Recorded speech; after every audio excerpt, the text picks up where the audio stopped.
have your Bibles, if you'd go ahead and turn to Matthew 2, 1 through 12, we're going to be reading that.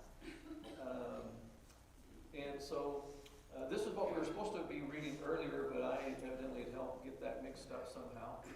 I'm just going to take blame for that, so I'll assume it was me in that.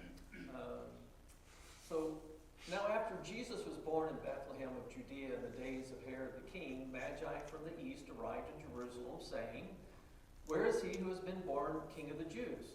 For we saw his star in the east and have come to worship him." When Herod the king heard this, he was troubled, and all of Jerusalem with him. Gathering together all the chief priests and scribes of the people, he inquired of them where the Messiah was to be born. They said to him, "In Bethlehem of Judea, for this is what has been written by the prophet. And you, Bethlehem, land of Judah, are by no means least among the leaders of Judah, for out of you shall come forth a ruler who will shepherd my people Israel."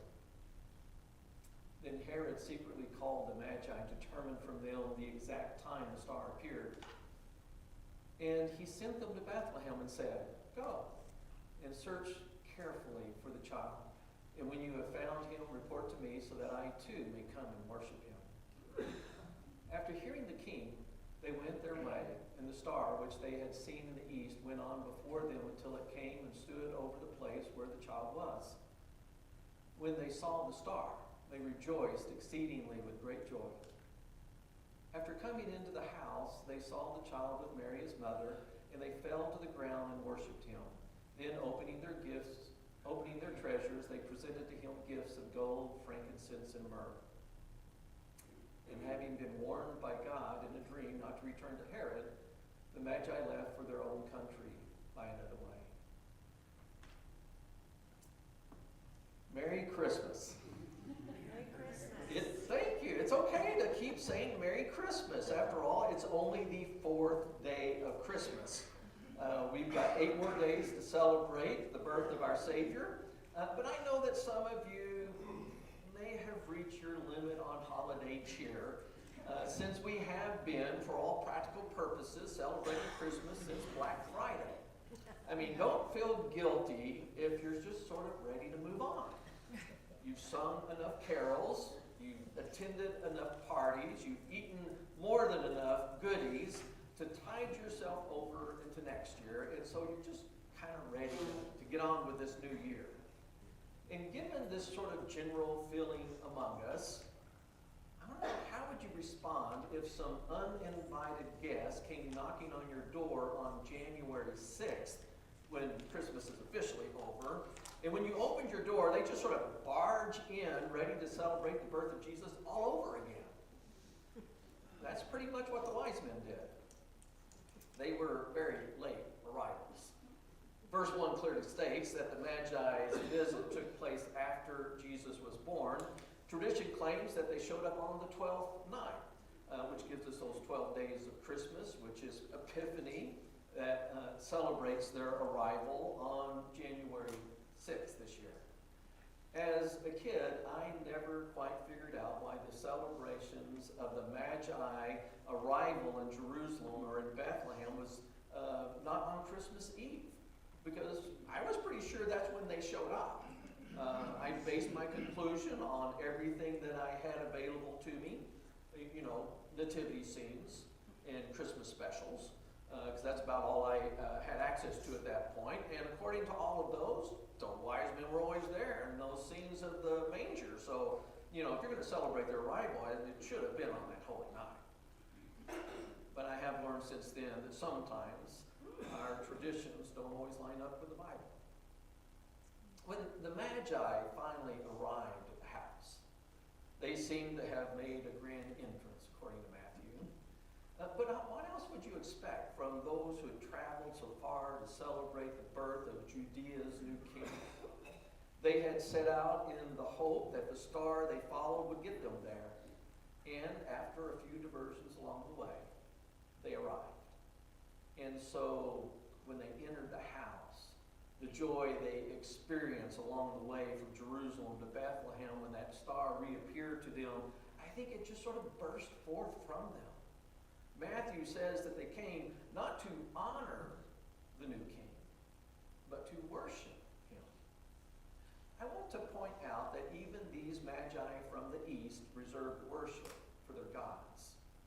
But they did consider some of their kings to be divinely appointed, and they even believed that some of their kings would even reach God's status in their eyes, which is probably what they expected of this child and what he would become for the people of Judea, a king worthy of worship. And they were absolutely right about baby Jesus. He was a king worthy of their worship, even though they had no real idea about Jesus' true divine nature, nor what kind of king he would become. They worshipped him because they were hopeful that he would become a great king. Their hope was an expression of their faith, their conviction, their certainty. It was not necessarily wishful thinking, even on their part. They had a hope that was not, maybe it'll happen, but because of the things they had experienced, they had an assurance that it will happen. Biblical hope is the certainty of things that have yet to happen because God has revealed that it will happen. Worldly hope is an unrealistic desire that may or may not happen, more wishful thinking, more waiting for your ship to come in. Biblical hope always brings joys because God always keeps his promises. Worldly hope quite often ends in disappointment. Worldly hope often gives way to hopelessness. Some scholars have suggested that when these Magi first saw the star, they consulted their sacred documents, their writings, and they searched through them, trying to ascertain the meaning of them. And among those documents, they would have found prophecies that we would have said come from the Old Testament. Some of those had been collected whenever Daniel was head of the wise men. Daniel, if you recall, that prophet, interpreted a dream for King Nebuchadnezzar that no other wise men at his time dared to interpret. King Nebuchadnezzar not only wanted his wise men to interpret his dream, but he wanted them to do it without him telling them what that dream was. He reasoned that if his wise men were so wise and they had some connection with a real God, then this wouldn't be a problem for them. However, if they tried and failed, he said he was going to put them to death. He set a pretty high standard because, well, to be honest, he didn't really trust his wise men. As good as they were, he was just not sure that they were going to give him the best advice. And so he set a pretty high standard. A standard that only one of God's prophets could meet. Daniel prays to our God. God discloses to him in that dream, the king's dream, and its interpretation. He goes, he reveals the dream to King Nebuchadnezzar, and he not only listens to Daniel, but he acts upon that interpretation, and it pretty much saves the kingdom. King Nebuchadnezzar rewards Daniel by placing him over all of the wise men. We're told that this takes place in the second year of his reign, which was approximately 603 BC. That sounds like more an exact date than an approximated date, but that's what all the scholars agree on. It was about 100 years after Isaiah had recorded his prophecies. So they only had to be held for about 100 years for them to discover them when they were trying to figure out this new star. Isaiah 7:14 foretells a virgin birth, starting, therefore the Lord himself will give you a sign. The virgin will conceive and give birth to a son, and will call his name Emmanuel. And there's also Jeremiah 23:5, that might have been in that collection, which mentions a righteous branch that will come forth from King David's lineage, which is also associated with that promised Messiah. These prophecies were handed down, and they helped the Magi connect the star they saw with the new king that was going to be born in Judea. And because they were certain it was all true, they set out on that great grand journey. And the star that led them to Jerusalem leads them from Matthew's account to the capital of Judea, Jerusalem. But when they arrived, Matthew indicates that these Magi were at first disappointed. He doesn't that term, but it seems to be there in the text. We don't know who the Magi first encountered as they come into Jerusalem, but we do know that everyone they told about their quest to worship the newborn king are troubled by it. Matthew says all of Jerusalem was troubled. It wasn't just King Herod who was upset. He is troubled by the news as well, but everyone is troubled by it. And this response seems to have troubled the Magi. Why would the current king not know anything about their own prophecies about this coming newborn king? And why hadn't any of his wise men had noticed the star in the heavens that they had seen and was leading them forward? And why were they all troubled over the news that they were bearing and helping them understand all these signs and wonders? Why weren't they filled with joy? Because their God was doing exactly what he promised to do. We learn from Matthew's account that King Herod's wise men did have access to a prophecy about the Messiah's birth that evidently the Magi did not have access to. One predicting the exact location of this new king's birth. He was to be born in Bethlehem. Matthew doesn't mention that Bethlehem was the birthplace of their most famous king, David, nor does he mention the prophecy that King David's reign would continue, his throne would last forever, and this new king would be a part of that. But the prophecy that King Herod's wise men found did say that this king would shepherd my people Israel, that he would be a ruler. And that was enough to set crazy King Herod off. This was exactly what the Magi needed to know. But King Herod does get some information from them as well. He gets the exact time when the star that they were following appeared. And he would use that information to determine the possible ages of this newborn king. Evidently, they had spotted that star 2 years earlier, and King Herod would use that bit of information in his attempt to secure his own reign. He seems to think that he can, by his own cunning and his own ruthfulness, avert the fulfillment of God's promises. He thinks he can enter in and change things. And I'll just go on record saying you don't want to find yourself fighting against God. God always keeps his promises. But we'll get to more of that later. It is in verse 9 that we find that the Christmas star doesn't behave like an alignment of planets, nor a comet, nor any other light you can see in the night sky. It seems to lead the Magi from Jerusalem to the exact house in Bethlehem, and it stands over it. Bethlehem, if you didn't know, is only 6 miles away from Jerusalem, which made it, given their roads and maybe all the stuff they had, at most a 2-hour journey. Stars can give you general directions, north, south, east, west. But when you get to something close like that, you need more precise landmarks. Maybe a hill or a tree or something like that when you get down in those miles to go. So there was evidently something rather special about this star that acted for this part of their journey rather peculiarly. It goes before them. It's able to lead them those 6 miles. It's able to take them to the exact house. We're told when the Magi saw the star when they left King Herod that they rejoiced, which to me implies that the star somehow must have disappeared whenever they arrived in Jerusalem. They must have thought that they didn't need it anymore because they had arrived in the right place where this new king was going to be born. But after their encounter with King Herod and his court, they were probably less sure about finding this newborn king. And now that they've been given this bit of prophecy of it being in Bethlehem, they had the daunting task of searching an entire city for one child. They were probably feeling a little bit hopeless. But then the star appears again, and it says they rejoice. They don't have to search. They just have to follow. Joy is what we feel when our hope is restored.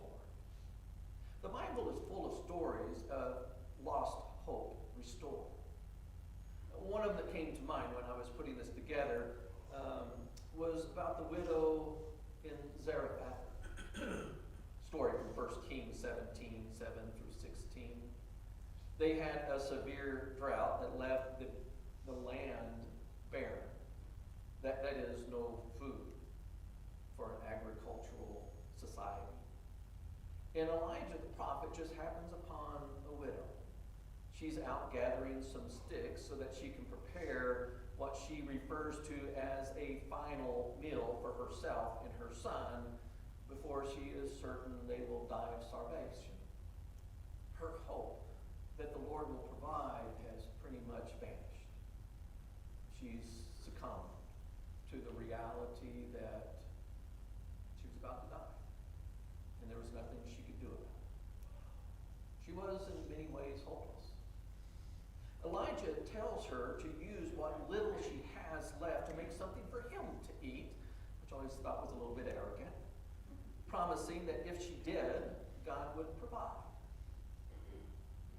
What kind of faith does it take to say, okay, I'll take what I have, my last supper, and I'll give it to you, on the hope that God will provide. Her faith is evidence in her obedience. She makes him a small cake of bread to eat. And miraculously, after that obedience of faith, her jar of flour and her jug of oil never run dry throughout the entire rest of the famine. And as you might expect, she rejoices. Her hope restored. God doesn't always restore our hope by performing a miracle, but sometimes he does. I've always wondered why God sent angels to the shepherds and the star to the Magi. But, I always have to say that God must have known what he was doing. Shepherds were probably a little more in tune to God's messengers, and, the Magi were looking for stars. Both received the messages that they needed. Both are led to the child who was the fulfillment of God's promises, and both end up being filled with joy. Matthew tells us that when the Magi entered the house, they saw the child and with Mary, his mother. They don't mention Joseph, but I'm sure he's around somewhere. But we get the impression that they, in that instant, recognize that this is the newborn king. After all, the star had led them there. It was over the house. What other assumption would they make about this babe that's on the inside? And they immediately fall to the ground and worship him. When's the last time you fell to the ground and worshipped him? I've defined this term, translated worship, many times before, but I'm going to do it again today. It has two parts. It's the word proskuneos, pros towards, and kuneos, kuno, which means dog. The dog part should bring up the image of a dog who's so delighted at the return of its masters that it just completely goes submissive and starts just licking toward it. Some Greek lectionaries simply just translate it towards kissing. Skip the whole dog at all, but kunos means dog. But we all get the idea what this word is supposed to convey about what these magi are doing on the floor of this house. They're humbling themselves. Humbling themselves before the baby Jesus. They worship him, not because of what he had done, but because of what they were certain he will do. They are convinced that this is the child of promise. Hope is the assurance of things yet to be seen. Once they were able to sort of calm themselves down, they present to him gifts fit for a king: gold, frankincense, and myrrh. It has been said that each gift represented an important part of what they felt would be Jesus' destiny. Gold was to indicate that he really would be a king. Primarily, kings were the ones that decorated themselves with gold, because it was even more expensive back then than it is today. They set themselves apart from those who couldn't afford it. Frankincense, used in many of the worship rites of most ancient Near East religions. So this was a gift that indicates that this child would be worshipped as a god. You have to remember that these Magi, as I pointed out earlier, worshiped kings as if they were divine. They didn't have a problem with this.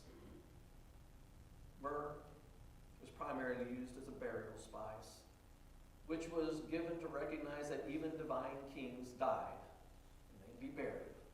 And they'd be buried with honor that the average person would never get. They had no idea that this child would not only die and be buried, but that he would leave behind in the tomb the burial spices that were placed on him and the linens that wrapped him whenever he would rise from the dead. Of course, all of these gifts would come in rather handy for Mary and Joseph. This poor young couple, as we read, would have to skip town before King Herod's men would show up in his effort to destroy, to kill baby Jesus. It would easily fund their escape and their stay in Egypt until King Herod's death. And King Herod's death probably took place around 1 BC. So that would be about 5 years after Jesus' birth, which is probably happened around 4 BC. Now, the calendars that we use that begin in the year of our Lord, AD, is off by about 4 years. If you didn't know, our AD side of the calendar was devised by a monk in 525 AD because he wanted a new dating system. He was tired of using the dating system that honored the Roman Emperor Diocletian, because Diocletian was known for his brutal persecution of Christians. And so he came up with another dating system, one that would honor the Lord. But he just didn't quite get the times right. This part of Matthew's story reveals that God always provides, always keeps his promise, and sometimes he does it in marvelous ways, whether we can keep track of it on the calendar or not. The last thing that Matthew tells us is that the Magi did not disclose Jesus' location to King Herod because, well, they were wise. They must have understood that King Herod sought to harm the newborn king. So instead of heading back to report, they head home by another route. They probably didn't want to be harmed by him either, which would have been a distinct possibility. But right after they left, and I love this part of the story, Joseph. He gets another visit by an angel in his dream, and he is sensitive to it, and he's receptive to it, and he's willing to obey because he is also convinced that God keeps his promises. And man, the angel tells him, "Get up, take the child and his mother and flee to Egypt and remain there until I tell you, for Herod is going to search for the child to destroy him." And that's exactly what Joseph does. He gets up and he wakes up Mary and the child in the middle of the night, and they take off for Egypt, using those gifts that will fund what they need. There are some who feel that King Herod's killing of the innocents is just too far-fetched to believe. It's only recorded in Matthew's gospel. It's never mentioned in any of the Roman histories that we have. But there are a lot of things that took place that are not mentioned in the Roman histories that we have. Still, it's argued, how could anyone kill so many babies simply because they posed a threat to his rule as king? Who could be so horrible? But I don't think it's so far-fetched. Not only had Herod killed some of his own children because they got in the way of his future plans, but there are plenty of people today who choose to kill their own children before they are born because they pose a threat to their own future. In 2023, which are the most recent statistics available, 20,950 abortions were performed in New Mexico alone.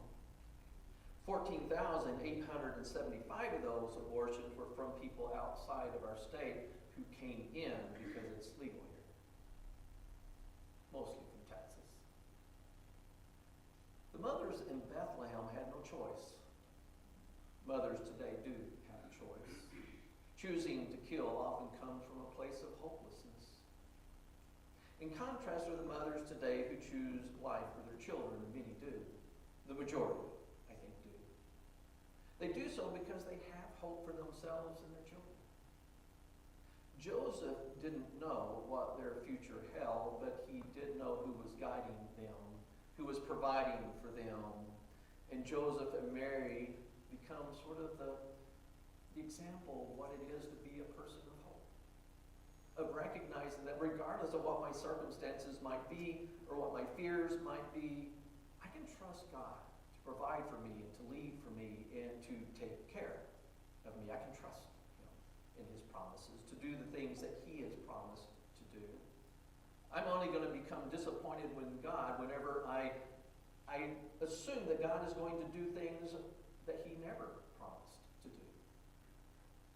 Matthew records that even after King Herod's death, Joseph was afraid to return to Judea because King Herod's son, Archelaus, was ruling it, and he wasn't much better than his father. Joseph was doing as God instructed him to do. He was bringing his family back, but he really didn't know where to settle. He didn't want to go to Judea, even though that was the best place to go. He was afraid of the new king. And he really didn't want to go back to Nazareth because, well, a lot of rumors they'd have to overcome there. It's interesting that Matthew records in verses 22, 23 that we did not read, that God once again speaks to Joseph in another dream, and he's receptive to it. He is told to lead his family back to Nazareth in Galilee because the prophet said that Jesus would be called a Nazarene, and so that's exactly what Joseph does. Takes him back to the very place where things began and where things were not going to be the easiest, where rumors would abound, and whispers would be made, and he would have to endure it as a man of faith who knew that all those things weren't true. We don't know much about Joseph, but I believe that Joseph lived a life filled with joy, because I think he had a lot of hopes that were sometimes dashed, and he had to learn to trust in what God was doing. And I think his hope was restored over and over and over again. And like him, we all need more joy in our lives, because when our dashed hopes are restored, we're going to experience joy. And that's something we experience whenever we put our trust and our hope in God and Him alone. It's when things seem desperate. It's whenever we can't imagine things getting worse, that we need to hold on to the promises that God has given to us even more fervently. We need to recognize we can put our hope in Christ. We can put our trust in God. We can hope, and we can be assured that God will keep His promises long before He ever does.